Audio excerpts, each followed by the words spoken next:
natural disasters, because that's typically when agencies go out and say, oh, look, what happened? But you're exactly right. That report is exactly right. Disaster, whether man-made or not, increases violence. Right? So after 9/11, domestic violence increased.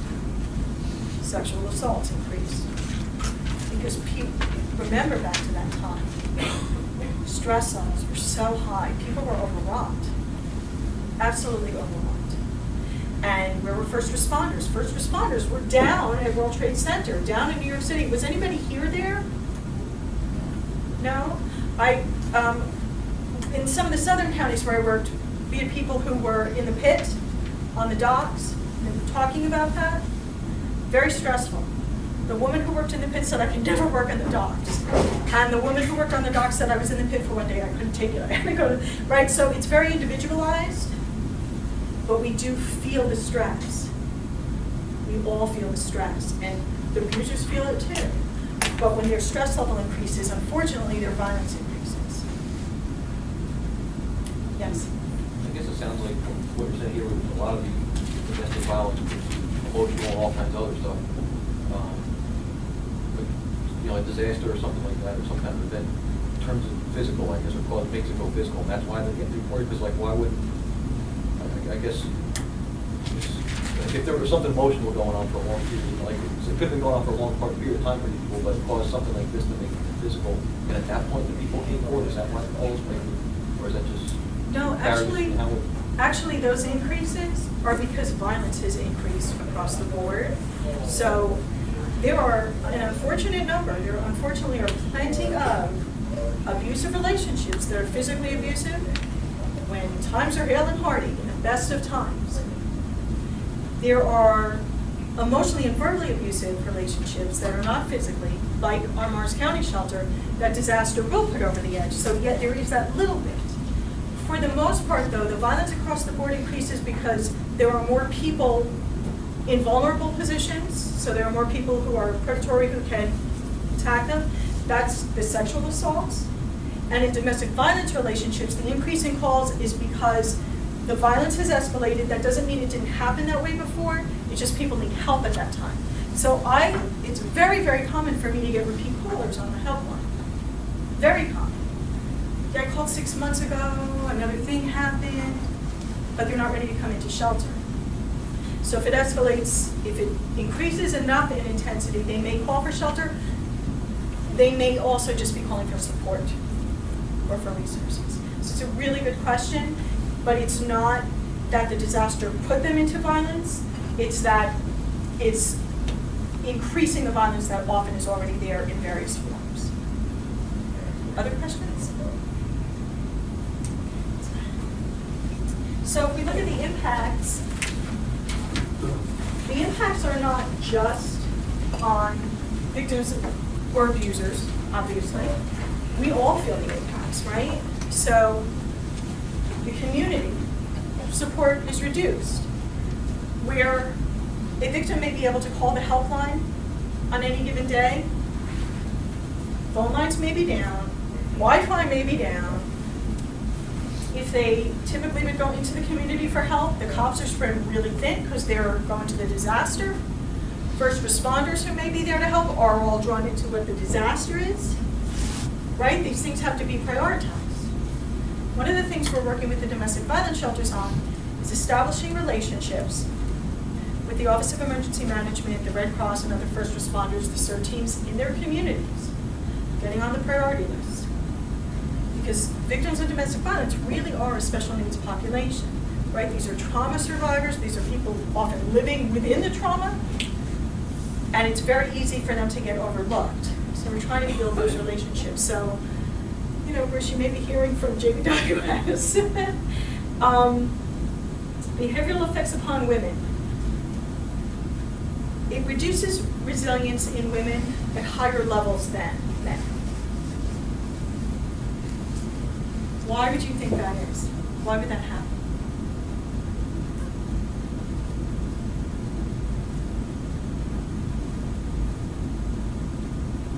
It's kind of a hard one. What they found is that after disasters, I'll see if I can find the stats for you, but after disasters, and this is across cultures, this is not just Western cultures, this is across cultures.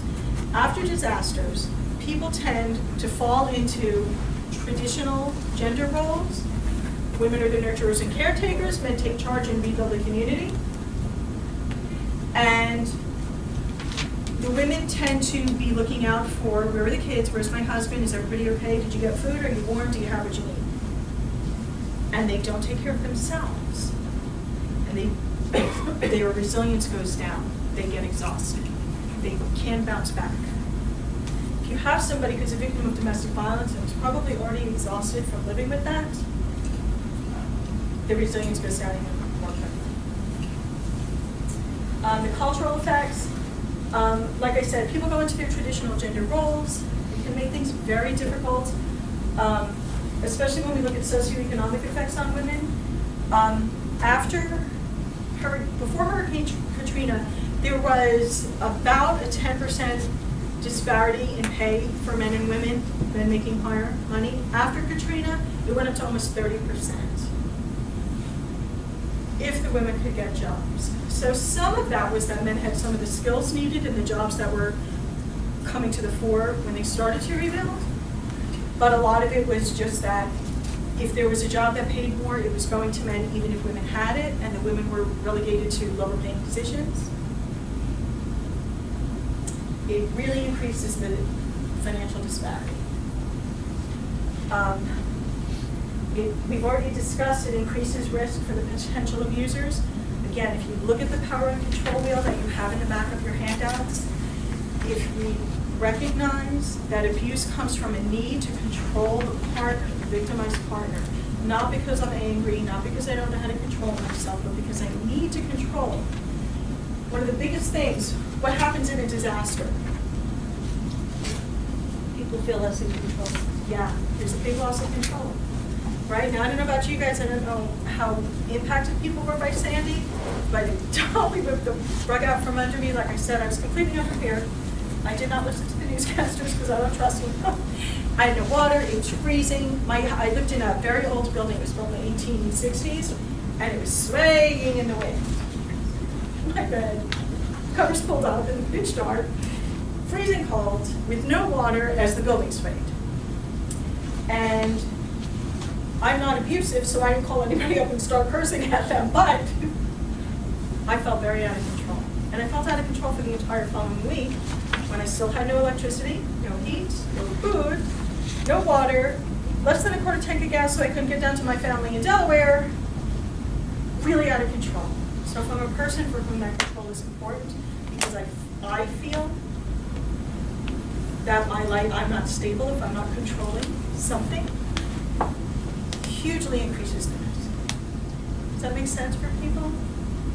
Hugely increases the risk. Because it has. So this is a variation of the power and control wheel. The Florida Coalition Against Domestic Violence created this based on the Duluth model, because what they found, they had a 2-month period in which 4 major hurricanes occurred.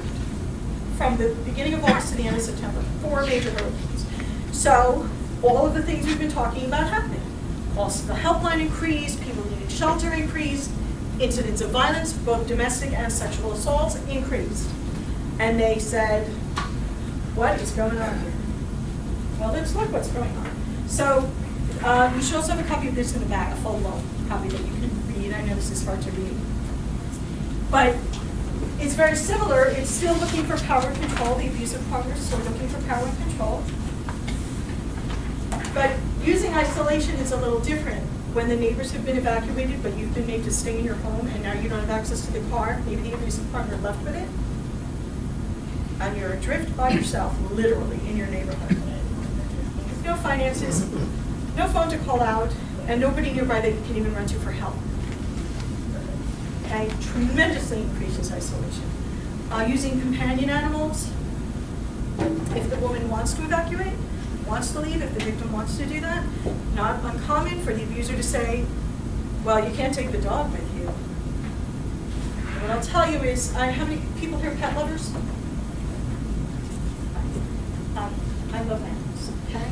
So, victims of domestic violence love their animals every bit as much, sometimes more, because it's the only person in their life who loves them unconditionally, doesn't place any obligations on them that they don't want to do, like, walking them, right? So their pets are very important. It's a security for them.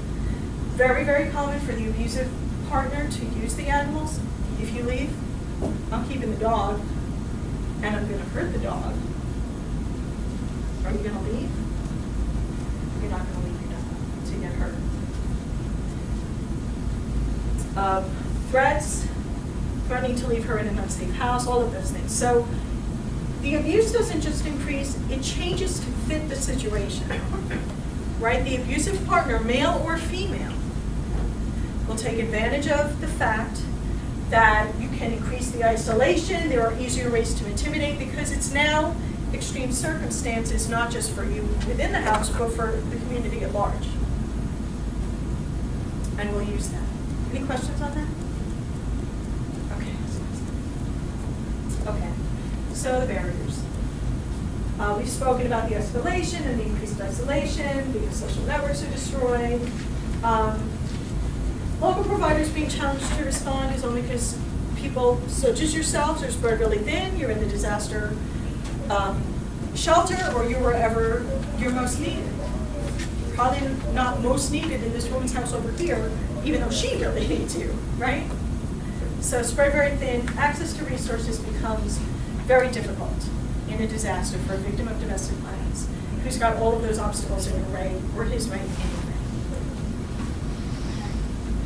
So we look at the shelter. So, I'm giving you all of this domestic violence information and why?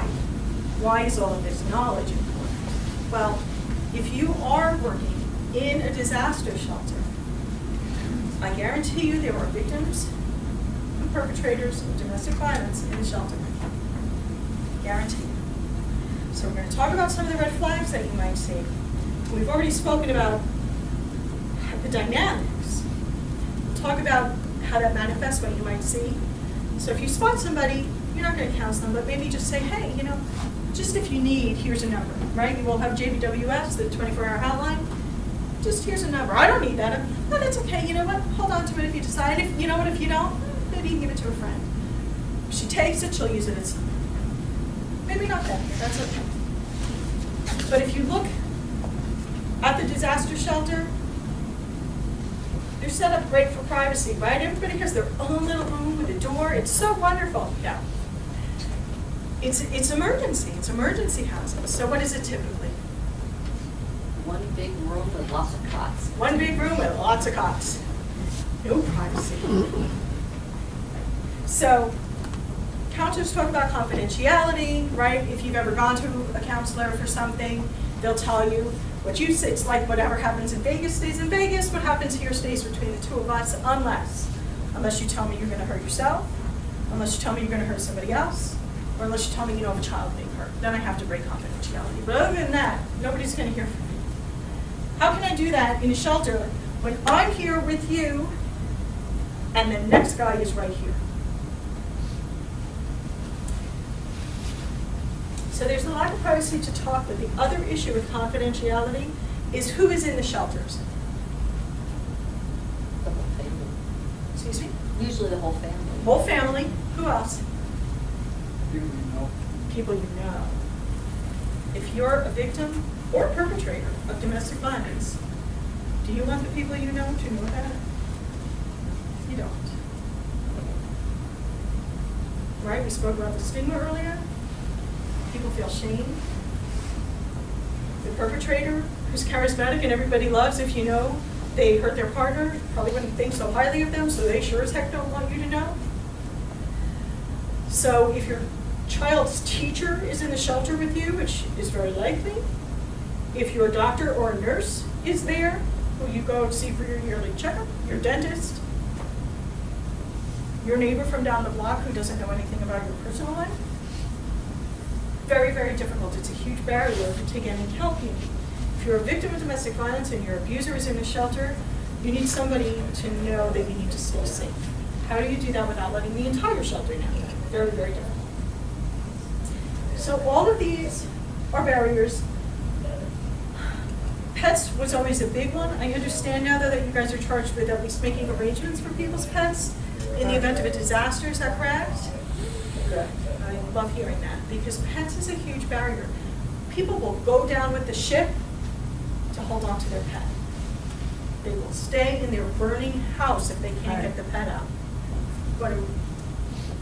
Did I miss something?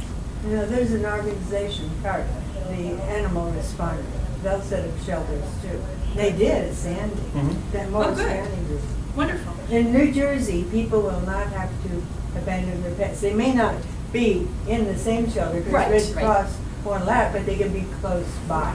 Right, and safe, they know they're Right. safe, right. So that's the first I've heard of the animal shelters, but what I was told at one of the other first responder trainings I've gone to was that, oh no, we have to set up safe housing for the pets, even if it's separate.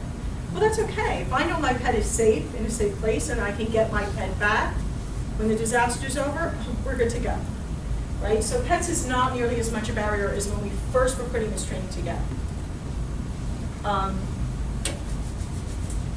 All of these other things are barriers, because for instance, if we're all in the shelter, but my job says, I don't care about the disaster, our office is open, you have to come in, but my child care is out of commission because the woman who runs it is in the shelter too, what do I do with my children so I can go to work? Right? How do I resolve this? Protective orders I would like to touch on. So, if you have, let's say we have a restraining order and the judge's decree is that the abusive party can't be within 500 feet of his partner. But they both have to go to the shelter to get to see it. What do you do? Any ideas? Move the abuser to a different shelter. What if, yeah, if possible, absolutely, but what if there isn't another shelter local or one that it's possible to get to? You know, sometimes roads are closed. They have a right to be safe too. They do. They do. Separate them from different sides of the room? Yeah, if you can discreetly do that, absolutely. That is one of the things we suggest. I'll tell you what the Florida Coalition came up with, because they encountered that in that 2-month period. They created a protocol that was, because very often the abuser will stay right next to the victim, so the victim can't speak freely. So they developed a protocol that every adult, everyone 18 and over, has to speak with a staff member individually. So I'm going to speak with you, sir, and then I'll speak with you, ma'am, right? Sorry, that's our protocol. So we have to do that. And then, went along with the victim, they could talk about, you have a restraining order? Okay. Is he respecting it? If you're both in the shelter and he'll stay to the other side, that's okay. That's okay. If he's not respecting it, though, one of our shelters worked out, they were housing people in a hotel in addition to the disaster shelter. They decided, and it makes sense, that the woman with the children should stay in the Red Cross shelter because there were more supports and sources there for the children. And the abuser agreed to go to the hotel. So he was safe, he had a safe place to be, the victim and the children were safe. So moving them to another place when it's possible, setting up a protocol like they did in Florida to kind of separate people to get the story, to see how we can help you, is another way. You know, you can be creative. You can be creative and you can call on your authority, right? In the event of a disaster, if you're a first responder working in the shelter, you have some authority and you can say, oh, sorry, sorry, this is how we do it. This is how, move along, right? It's okay to do that, to keep people safe and to get the information you need to see if somebody needs resources. Okay? Doesn't that kind of begin a little privacy issue amongst the friends that you're supposedly surrounded by in a situation like that? If you see that a husband is sitting at one end of the building and a wife is sitting at the other, when theoretically you just went through a disaster and you think that you want to be together? Right. You know what I'm saying? It's a good question. I do. And if I'm misunderstanding you, let me know. But typically, if somebody's got a restraining order against the party, the friends, people that are going to know that you're separate anyway. They may not know you have a restraining order, but they're going to know that you're not living together because you can't live together and have a restraining order. Okay. So they would already know that you're separate, even if they don't know the circumstances. Did that answer your question? Yeah. So if it's a domestic violence relationship without a restraining order, Right, well, that's kind of more what I that's was, different, yeah. So that becomes much more difficult. What I'll tell you is, if there isn't a restraining order, there's not really any way to keep them separate. You can interview separately. You can call on the authority and say, everybody gets a private interview, so here. And if you see some of the red flags that we're going to discuss shortly, you can give the resources, you can offer them. If she's not comfortable to take them, that's okay. She then knows they're out there and may try to find them at another time. She knows they're there, right? So it's always really important, if we're getting information, even if she won't take it, now she knows it's there. That's a step, right? They will stay together, but you're gonna, when we talk about red flags, some of the things you'll see in a domestic violence relationship when they stay together are gonna look different than a regular relationship, a non-abusive relationship. And again, even if she hasn't spoken to you, that might be the person that, if you can get him or her alone for a few minutes, that you say, hey, I've got some resources, if you're interested, I could give you, when you're ready. It's a very good question, very difficult in that case. So red flags, here they are. So I know from the other first responder groups I've spoken to that red flags mean warning, right? For you guys? Okay. They really shouldn't have used that for this training. In domestic violence, we use the term red flags on a really consistent basis, and what it means, I guess it kind of means warning, but what it really is a sign that there might be abuse going on, right? These are things that indicate possibly abuse. And I will tell you, at one of my first responder trainings, as I went through this, I said to the folks I was talking to, what do you do? What you do in that case is, I would get the cop who's in the shelter. So if we're looking at red flags and somebody has, what would be an unexplainable injury, for instance?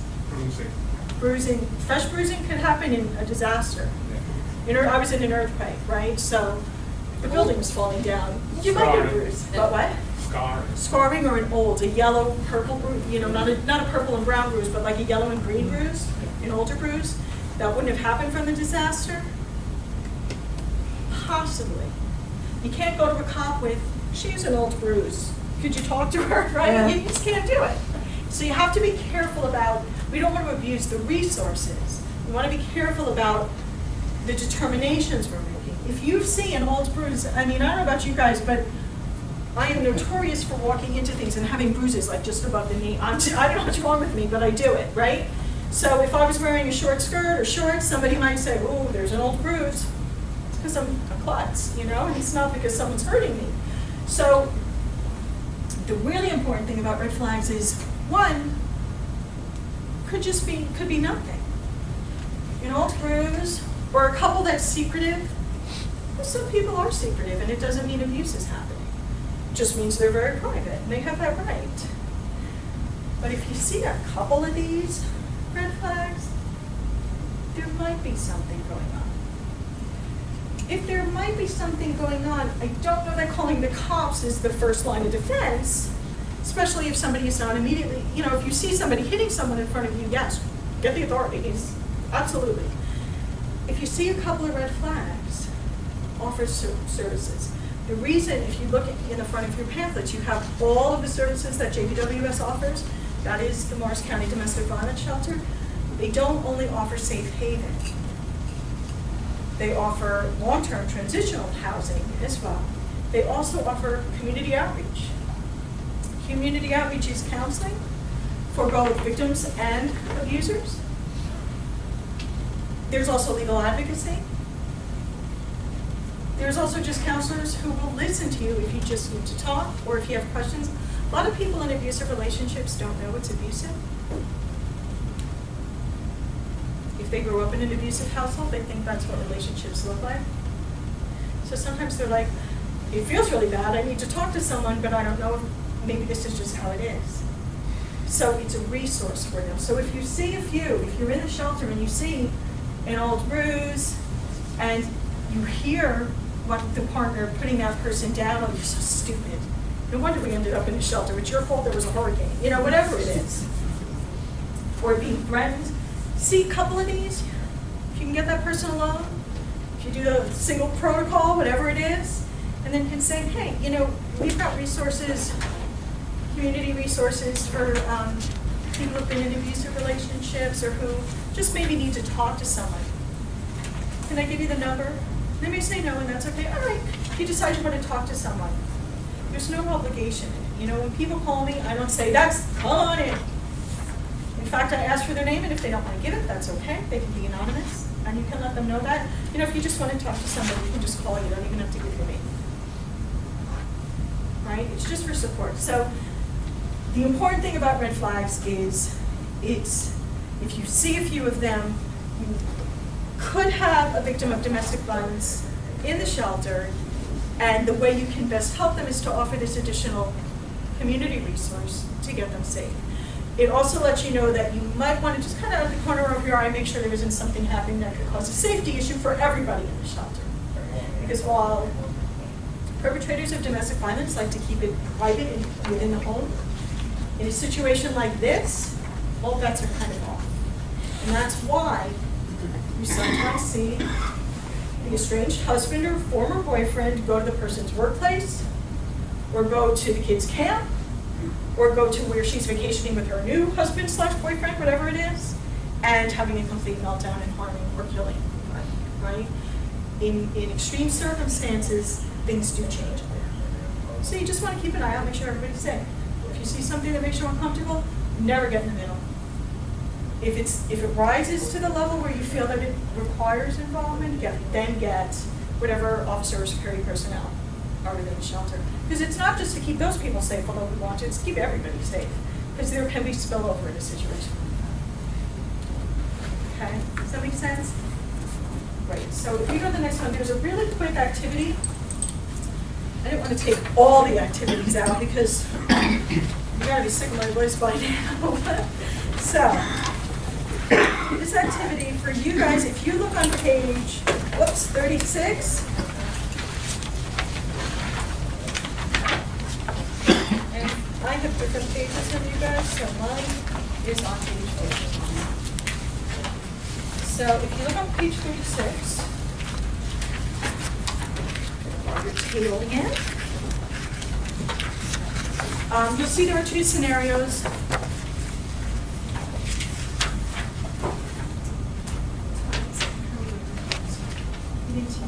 Okay, we're going to just do one in the interest of time. Would somebody be kind enough to read scenario number 1? You just came across a woman who seems very disoriented. She appears to have blood on her head and seems to be searching for someone. She's calling out a name over and over. You ask her if she needs any help, and she tells you that her dog is missing. When you ask how she was injured, she tells you that she was trying to get her dog from her boyfriend when she fell. She tells you her boyfriend was upset because she did not want to evacuate with him, so he took the dog to try to convince her to leave with him. As you are assessing her injury, she starts crying and tells you that her dog is all that she has and that everything has been taken from her. She does not think she can live without her dog, as it is the only thing in her life that brings her joy. Great, thank you very much. So, in that scenario, what would you consider red flag? Just one The song. fact that the boyfriend doesn't give her any reason for living, it's just the dog. Very good red flag, right? This is your loved one, and that's not a reason for living. Just the dog. Other red flags, very good. She was trying to get she was injured trying to get the dog. Why is that a red flag? Well, maybe the boyfriend injured her. Yeah, I mean, if was the dog down a well? Right, yeah. Why are we injured from getting the dog, right? So there's all good likelihood that there could have been a struggle, or you could have just hurt her. What else? Other red flags? Blood on her head? Yeah, so in a disaster that could happen, but she's got blood, she's walking around disoriented, right? Everything's been taken from her. Yeah, everything's been taken from her. Other red flags. Okay, I'll tell you the one that spoke to me. Well, she's kind of excusing it. She is kind of excusing him, yeah, and we spoke about that, right? We can see that very often in victims. The one that spoke It to me, wasn't his fault she fell. pardon me? She she fell, she's saying it wasn't her boyfriend that really Yeah. knocked her down, she fell. Yeah, so why is that a red flag? Well, she's making excuses. Yeah. And would you be suspicious, like, would the first thought be, oh, he must have pushed you? No, right? In any given circumstance, if someone says they fell, you say, you okay? Right? You don't automatically go, did that other guy do that to you? But she feels she has to. Maybe there was explain. tussle. Right? For me, where's the boyfriend?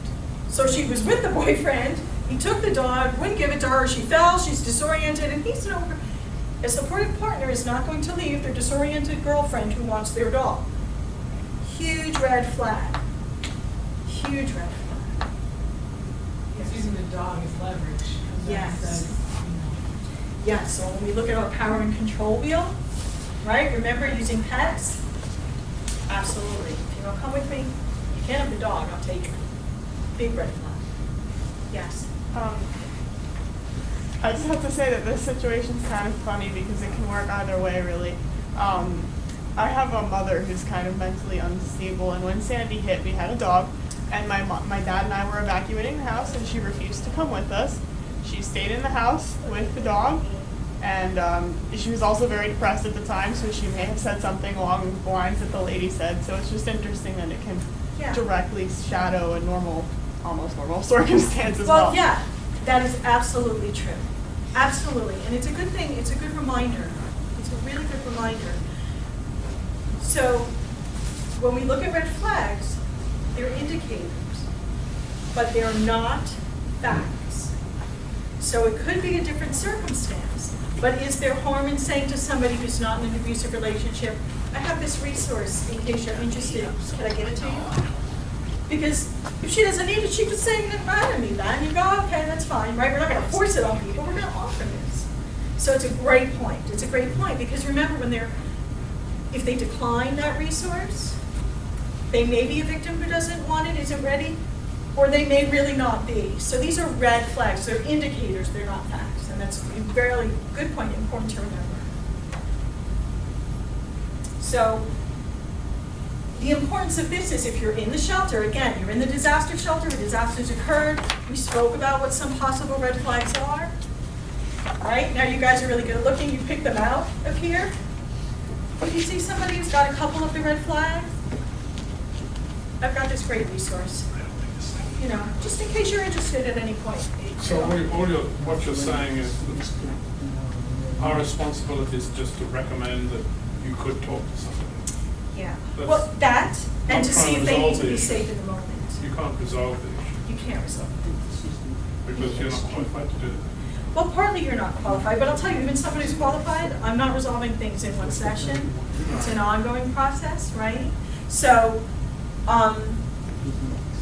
without the training, even with training, counselors have to be very careful not to emotionally hurt somebody.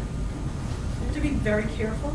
So if you're not trained, I'm sure you don't want to hurt anybody, or you wouldn't be a volunteer first responder, right? You wouldn't be in the business of helping people.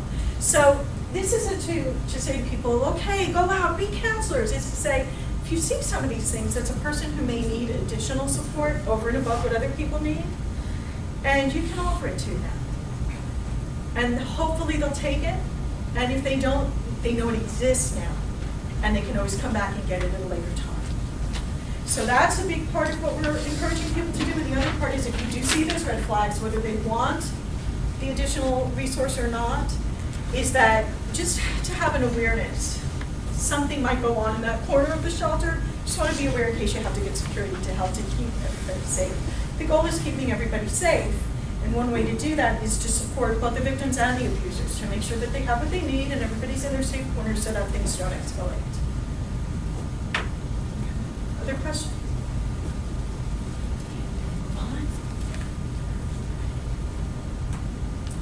Okay, so assessment and safety planning. Let's see. I'm going to spend a pretty brief time on this because I'd really like to do the resilience section with you guys, because our self-care is so important for people who dedicate their time and their energy to helping everyone else.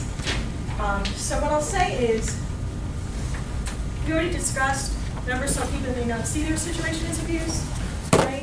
So when you're talking to people, whatever your typical assessment is to bring people in, what's your situation, what do you need, who's with you, all of those things, if you're seeing any of the red flags, and you have the opportunity, and I know you don't always have the opportunity, in a disaster shelter with a bunch of people streaming in, and you have to get everybody processed and through. But if you have the opportunity, then, or even later, I'll tell you one of the first trainings I did down in Burlington County, one of the woman in charge of the SOAP team actually said, you know what I do? She said, after everybody's processed and in the shelter, you know, now everybody's hanging out, I go over where people are eating. I'll just say, is it okay if I sit here? If she sees somebody who's sitting alone or who looks like they need company, if they say, okay, she sits down and just has a really casual conversation. How you holding up? Right? That's kind of what we're suggesting here. If it can be done when you're doing the intake process, that's great. If it can't, we get that. When you have a chance, if you can say, if you're having a conversation, if a person seems afraid of their partner, what happens? What happens when you guys have a disagreement? Now again, it's going to go back to the barriers. If there's no privacy, if everybody else is around, if you're what? That question's never going to get a truthful response if you have a victim in front of you, right? So it's all dependent upon having some privacy, which may not happen. We get that. These are suggestions for if the time is right, if the circumstances allow. Asking general questions, like, you know, talk to me about that is one of the best things you can say if you're trying to get information from somebody and don't want them to feel threatened. Because talk to me about that leaves it up to them. So not talk to me about the time your partner punched you in the face, but oh, it's, you know, it seemed like things were a little tough back there with you and your partner. Can you feel like talking about that? They can always say no, and that's okay. Right? It's up to them. Given the recent disaster, how's your family managing your stress? I would say put that in your own words. It's kind of a mouthful, but something to that effect. Everybody deals with stress differently. Every family system responds differently. But it's a really good opportunity to find out how, if that family's maybe fraying at the edges or falling completely apart because of the stress. So just some general questions. Can we go to the next one, please? I'm going to move through this pretty quickly. I have a really quick assessment activity I'd like to do with you guys. It takes literally a minute, but I have to read it exactly or it ruins the whole thing. With no glasses. Ruins the whole thing. No, I've got my opera glass or whatever this is. Okay, so I'm gonna plan a party. I have to read you exactly what it says to do. But so I'm having a party, and I need your help in putting it together. Ask me questions to understand my situation and what options you might offer me to get the party ready. The only other thing I can tell you is you've got about a minute. So you're going to help me plan my party, ask me questions so you can help me plan it and get the party together. How many people? How many people? Good question. What kind of party you gotta have? What type of party is it? Like, is it an anniversary party? Where? Good question. I'm sorry, so you had a question? That was yours? Where? Where is it? Excellent question. What else? When is it? When is it? Perfect. You need a cake. Do you need a cake? You gotta have heat at the place. Is it what? You gotta have heat in the place. Are you going to have heat? What are you going to do to your guests? Can children attend? Can children attend? Very good question. What's your How much objective? money do you have to spend on your party? How much money do you have to spend? What's your objective? Why are you giving this party? Why are you giving the party? Very interesting question. Is it a surprise? Is it a surprise? Good question. What else? Alcohol? Will there be alcohol? Always alcohol. Is it for you? Who's it for? Is it for you? Okay. Now, what if I tell, these are all good questions. These are great, and I will tell you that for a while I was a party planner. These are all absolutely perfect questions. Budget. Pardon me? Budget.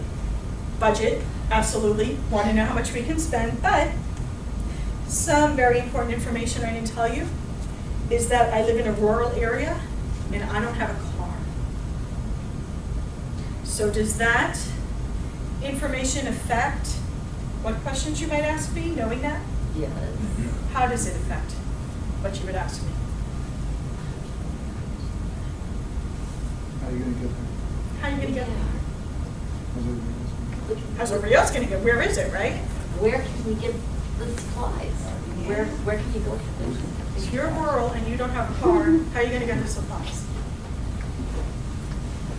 Right? You afford a personal assistant. So, I'm sorry? I just said, can you afford a personal How do you assistant? afford Do you have So- public transportation?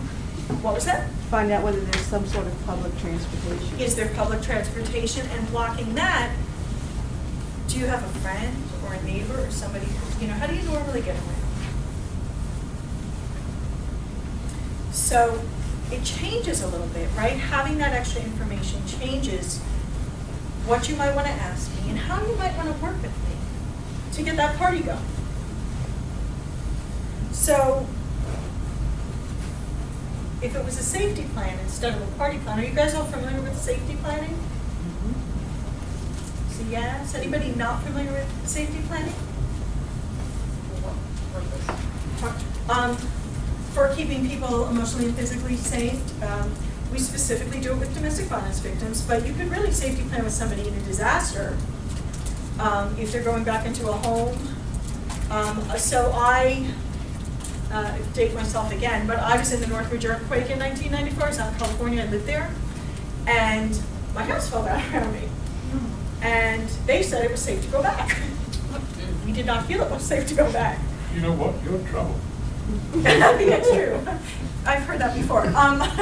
But safety planning with the person like me, with how do you stay safe going into the house that has a huge crack running down a load-bearing wall.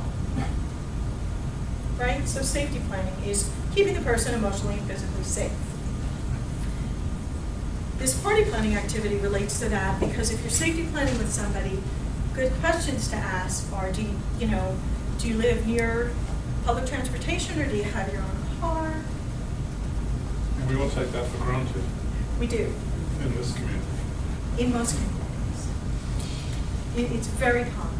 So it's part of why it's in here, because these are the things that typically we don't think of, like, oh my God, do I have to ask the person if they have the ability to transport themselves?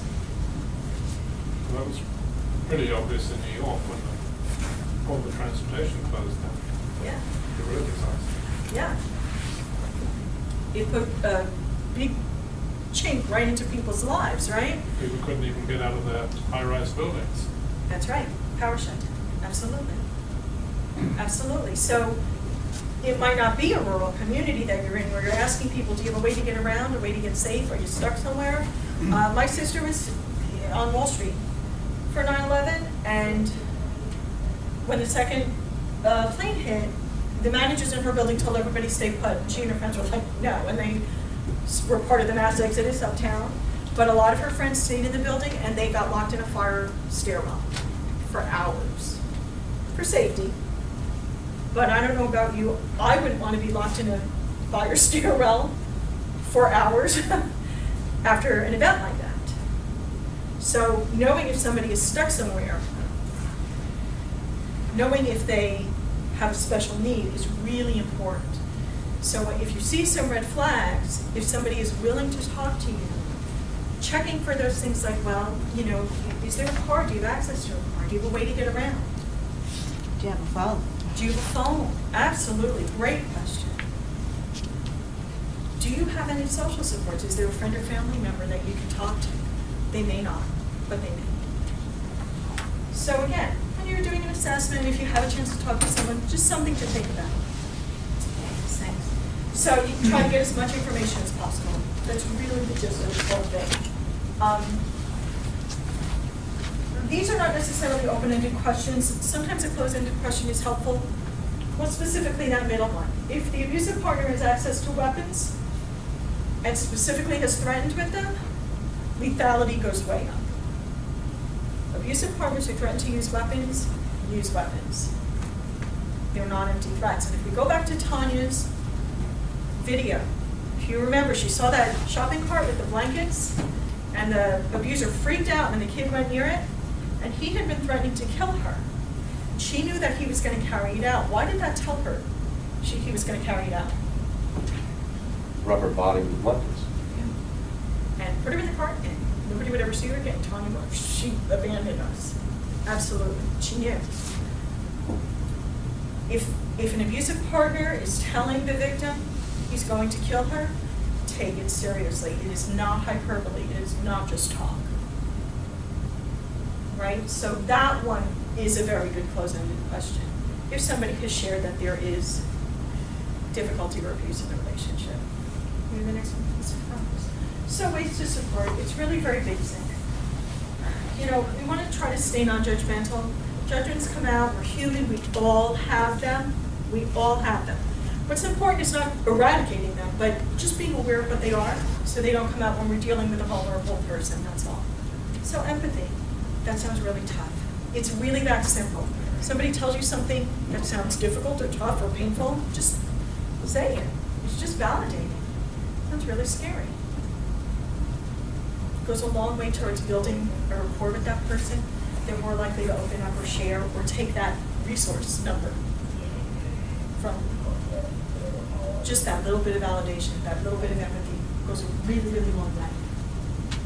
Only other one I'll talk about, empowerment and strengths-based. It's, that person in front of you had the wherewithal to get there, so they are not without strengths. They are not without internal resources, and that means that they can do other things good for themselves. But presence. So victims of domestic violence are very finely attuned to their abusive partner's mood, because it's a life-saving skill for them. So that translates into being very finely attuned to everybody around them because they're hyper-vigilant. They're always up aware because they could get, whammied otherwise. If you have somebody and you suspect they're a victim of domestic violence sitting in front of you, and you're looking to see what's going on the other side of shelter, you've lost them and they will not talk to you because you've told them that you're as unimportant as the abuser has always told them. So it's really important to me to impress on everybody. If you do nothing else, put your focus on that person. No, I get it. I know in the disaster shelters, there are a million things going on and you may not have more than 30 seconds with that person. So for 15 of them, you focus directly on that person, and for the other 15, you say, I'm really sorry. I have to go take care of this, but I want to talk to you. Can you still be here? Can I talk to you in a few minutes? Just for those 30 seconds, you're focused on them. And you're just telling them, I got to go do, it's not like they expect you to marry them and sit there with them, right? It's that you take the time to say, I do have other things, but you're important. That presence, it's like gold. Because you're telling them that they're not worthless. And to you, they're important. It's the biggest rapport builder. That and the validation just go miles towards getting that person to open up, hopefully accept that number from you, but at least know you're a safe person for them. You are a safe person for them in the shelter if you do those two things. Questions or comments on that? Okay. So safety planning, you've got this in your, but what it basically is how are we going to keep you safe? So if somebody has confided, has been able to share that there is abuse in their relationship, they may go back, they may not. There are ways to stay safe if you go back, and there are ways to stay safe if you want to leave, which as we know is a very dangerous time, right? Lethality goes way up.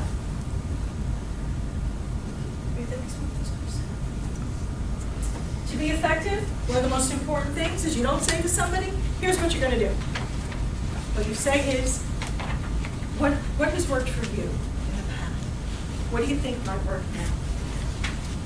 And if you have information that they don't, it's great to say, have you thought of or did you ever try?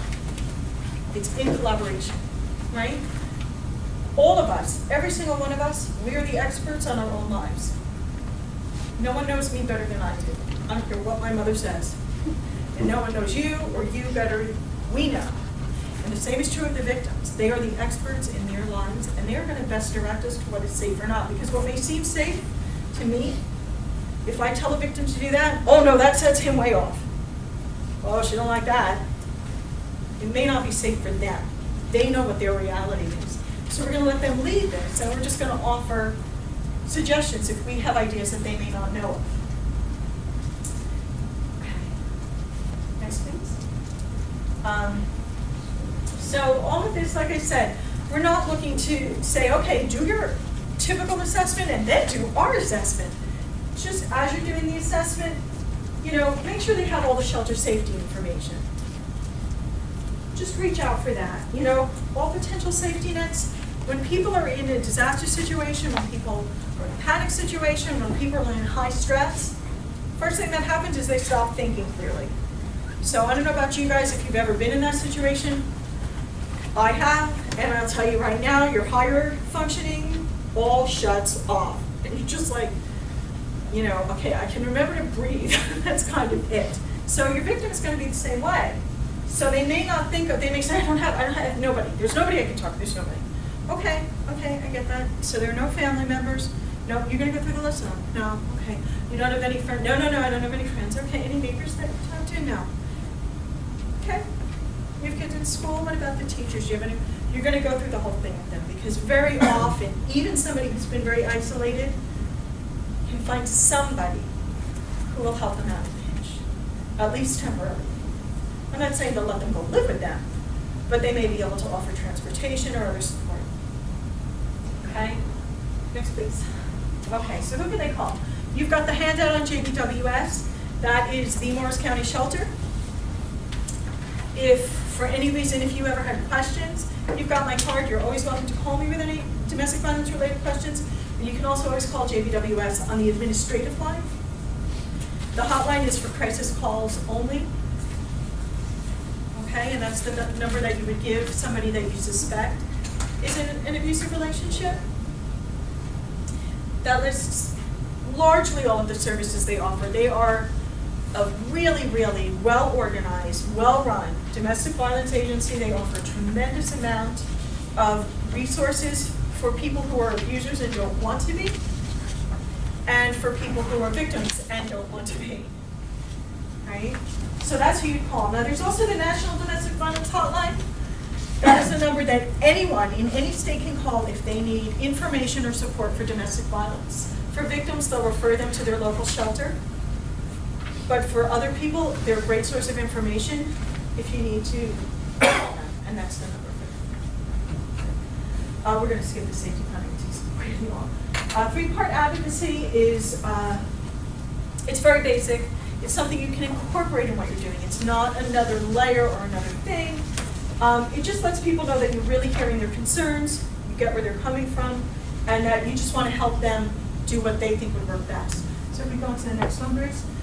Part one is validating, responding with empathy, just like we spoke. That sounds really difficult. Sounds like you've been through a lot. Wow, how scary. Whatever it is, whatever's real in that moment. Very validating. Assessing, you just want to gain more information, just like our little assessment activities. So I bet if we did that again, you'd be like, do you have a car? Where do you live? Are you on the main line? Right? Asking those questions. And then safety planning, really largely it's exploring options. What's available to you? Have you ever thought of? Okay? So we're not going to go through each. You have these in your books. If you can go past these, please. Okay, so three-part advocacy. This is a really quick activity. I'm just going to look at the first one. You do have these in your handouts. So in a specific situation, right, there's a disaster and the abuser takes the car, leaving the victim stranded. She walks 13 miles. It took her 2 days to get to the shelter. And you validate, wow, not having a car during the evacuation sounds like a really scary situation. It's that simple. Assessing. Talk to me about how you guys use the car. Safety plan. Who could you turn to for support in this situation, for safety? It doesn't take a long time. It's literally less than a minute to validate and to assess and to safety plan. Any questions on that? So you guys are really the experts on this, right? Disaster and domestic violence planning is really the disaster planning. So there's preparedness, response, recovery, mitigation. Can anybody guess, of the 4 phases of emergency preparedness, which is the most neglected? First one, recovery.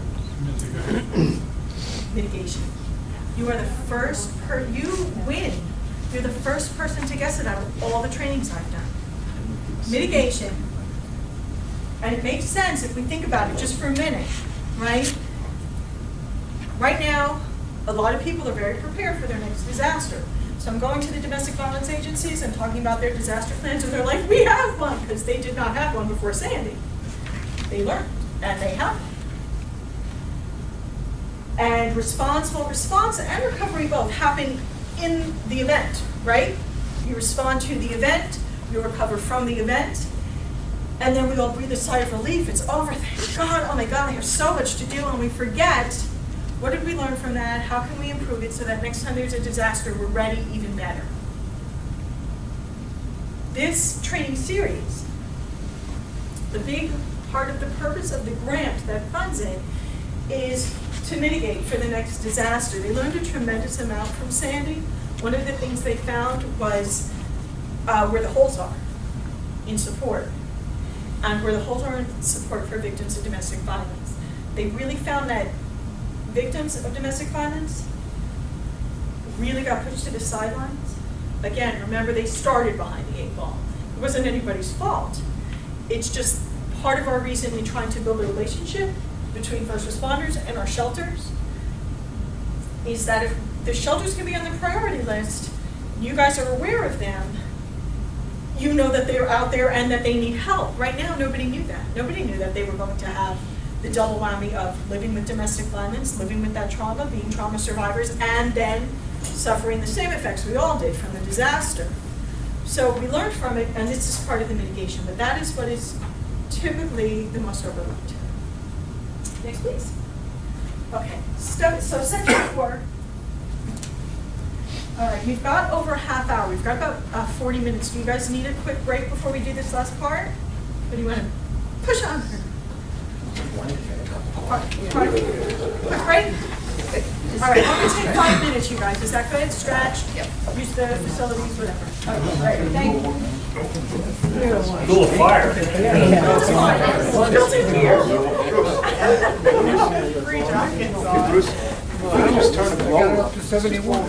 Yeah. Bill, give it a shot. No, it's like not responsive. You know what I think it is? But maybe you got the That's what it feels like. thermostat makes no sense. Kathleen, we're in Brooklyn. How's school going? I was born Yeah, in you one like of these Rhode hospitals. Island? No, I And we actually, lived I in ended up Sheepshead not Bay, going to Rhode Island. which is till I was 1, and then we moved to lower upstate. I went to West Armstrong. CCM for years. I'm gonna transfer to Salem. I don't exactly. You know what, I know where my grandparents live. Avenue O, Mission Avenue. This room is And then they chronic. moved down to Avenue and Mission Avenue. A little bit away. Where were you from? Like a midterm kind of thing? Oh, okay. Yeah, Quite there's a three, Quite like a a semester bit away. course thing. It's not now. It's crazy. I Staten didn't Island, we think lived about in that Avondale before I signed Heights. up for it. They gotta get it somehow. Yeah. Pardon me? Yeah. So you go more, Oh, did you? Years and years, Five I think, days a before week. the bridge was even built. So, Oh, okay. but. Okay, JD West So South. much for winter break, yeah. I knew I wasn't Oh, that West winter South. break, but I didn't think it was. I lived in Middletown. But I was Oh, finishing okay. your- Yeah, well, we lived also in, I not Yonkers, Yeah. Mount Vernon. Yeah. I mean, kind of old. Sounds like maybe you cut chairs up The job market, and you're really. How'd you end up in New Jersey? I went used to, well, I took a back to the shop, I worked in AT&T. I worked in Hell's Kitchen, I worked with Kitchen Architect in Manhattan. Over in And the then, got transferred to Jersey. It's nice to have something lined up and then I you lived upstairs. things. Oh, like- You never know.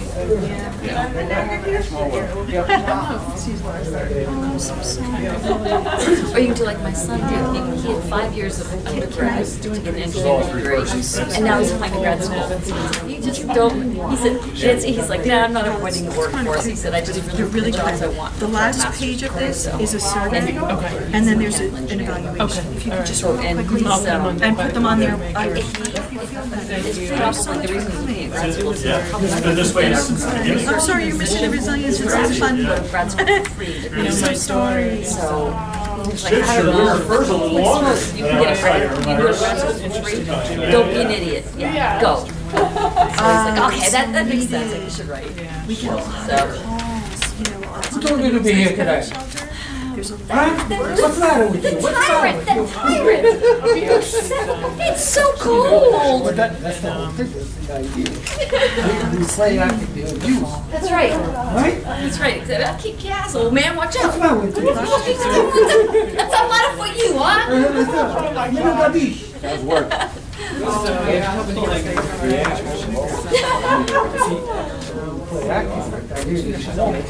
I know it does. I actually I was a volunteer at a domestic violence shelter, yeah, and I took a call, one night from, I don't know how I got the number from the boyfriend of one of my cousin's boyfriend. That would be great. Yeah, she should feel free. He was, I was sure Thank you very much. Thank you for coming. I didn't on the phone like a can, dude. So it's a scary thing. Stuff like that. It's all under, secret rendezvous and bringing them in and it's all crazy. Walls, they got pulled back, way more. And it was just, no information. But I asked him. Are you getting warmer? You're all bundled up. It's cold. Yeah. Well, no, if I didn't know, we could have done this outside. Yeah. That doesn't mean they're quiet. I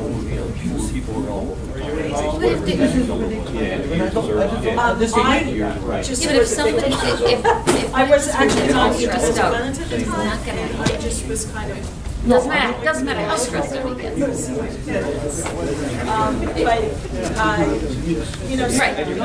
Right, but normal I get so much people don't do that. And they said it was hard. Right. Yes. Right. It's like a tropical. Right. And a lot of these guys just plead, I promise it will never happen again. Oh, I promise I won't do it again. You guys talking to each No, I'm just so sorry. And then it happens again. It's like, Used to be on band like 35 years ago. 30K, 20K, No, what happened? It wasn't a band, it was a horse and buggy. It actually, it got a little warm here for just a minute. And then I took my jacket off and then I put my jacket back on. And now they're all back on again. It just restored the power.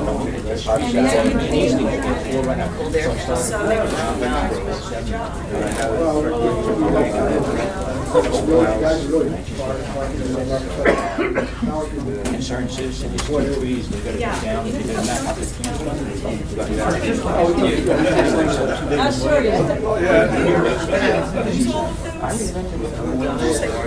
But she had gone to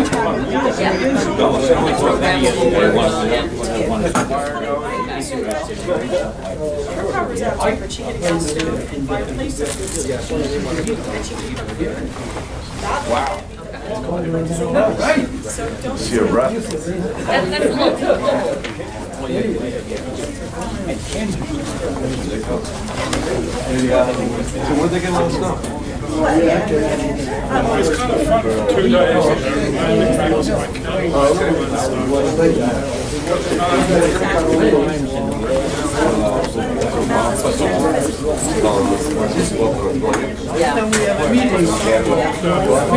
Yeah. There's something wrong with it.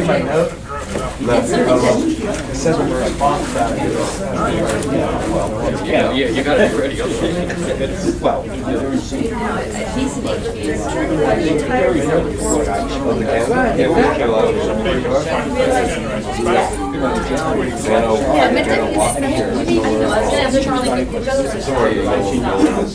I wanted to, I've got a bunch of things that I'm going to frame for somebody who's relatively small. So we'll put him in a frame. We couldn't figure out. what's so funny? I've got the medals, I have a picture of them, I've got the purple marks. What is this? It comes with purple hearts, too. There's one in each.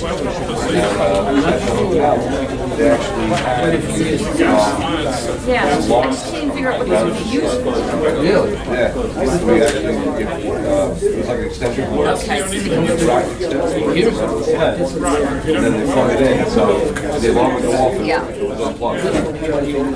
Yeah. I had gas. Yes, this was normal TV. We all cable lock. Okay. Because these are all worn on the jacket. This is also worn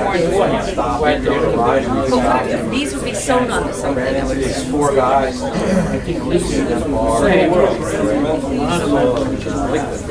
But no, there's just these little fabric pieces. Parts too small. If needed to be sewn somewhere. They haven't even officially gotten one yet. They've gotten in Canada, they stopped that. But yeah, now I'll have to, so people will know, I'll do a little research and find out what's in it. So everything from the guy who This drives here. brand new four plates, 4 brand new. I find it online also. Because this even has the guy's name on the back of it. Michael B came after that. No, this was from World War II. He died in Normandy Beach when he was 12 years old. 1940. That's why Bob didn't want to say it. Maybe he didn't say it. Yeah. Real nice car. Yeah. He's like, I'm not thinking about it. Then later on, But I guess that's when he was wedding lighthouse. Remember it? I didn't know they kept you sheltered. Funny. No. Business going on. Wow. I didn't know you were in that part of France. Because I guess So what was that like? just the cops know. Noisy, for an 8-year-old husband, so frightening.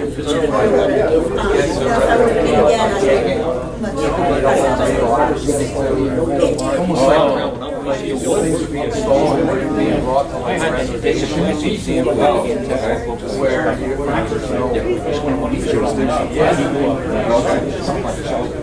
look out the window, got perfect. Then another time we had raspberry. So you lived in Paris. How do you like nervous.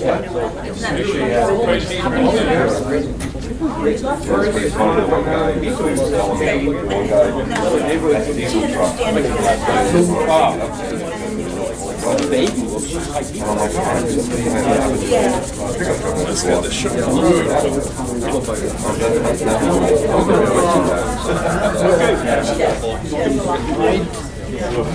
Plug his diesel in. Yeah. Yeah, I always Okay, Commander.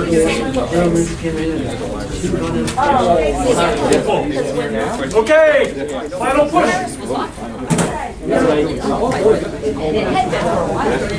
Yeah, they want many things. So, this last section, on resilience, I'll tell you, I do this for, the trainings are very different that I do for domestic violence advocates. They don't need to do one. They need much more about preparedness than you guys do, so very different. This is very much the same for both groups. Here's why. In both situations, groups of people who like to help others, right? People who volunteer to be first responders are not doing this because of the exciting vacations and money. Domestic violence counselors, so I don't know if you guys know, in mental health, the pay is very low. Domestic violence is some of the lowest, if you look at all the different, facets of the field you could be in, because it's largely grant funded or funded by the kindness of strangers, right? We're often on shoestring budgets. The reason we do this work is because we really feel passionate about helping people get safe and be in healthy relationships. What happens is, and I'm sure this happens with a lot of you, you're volunteering your time to be here tonight out of the goodness of your hearts. So you probably put other people first a lot. You probably say, oh, I'll be fine. So-and-so needs my help and I'm just gonna go help them do it. And what happens when we do that is we suffer the risk of burnout, fatigue, saying I can't take it anymore, right? Our resilience goes down. So, the nice thing about resilience is we can build it, we can grow it, we can strengthen it. It is not static. We're not born with a certain amount of resilience and, well, that's it. But we have to feed it to grow it. Will somebody read Somebody read, just a little teeny thing. I'll read. Somebody new, please. That which is to give light must endure burning. Thank you. What does that mean to people? There isn't a right or wrong answer. It's what it means to you. There's a cost to providing endless energy or, Cost of providing, support or, yeah. that's a very close to my own interpretation of it, so I think it's really good. But there is no right or wrong. That's a great interpretation, what interpretation do other people have?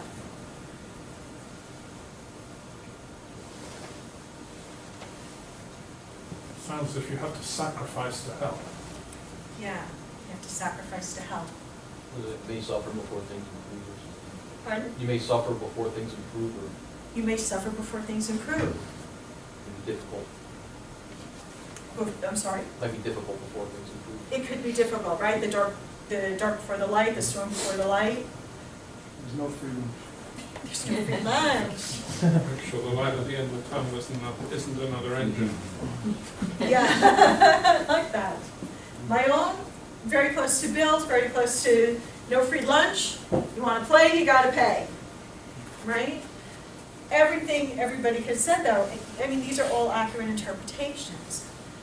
What it means is there is a price that we pay for the good work that we do.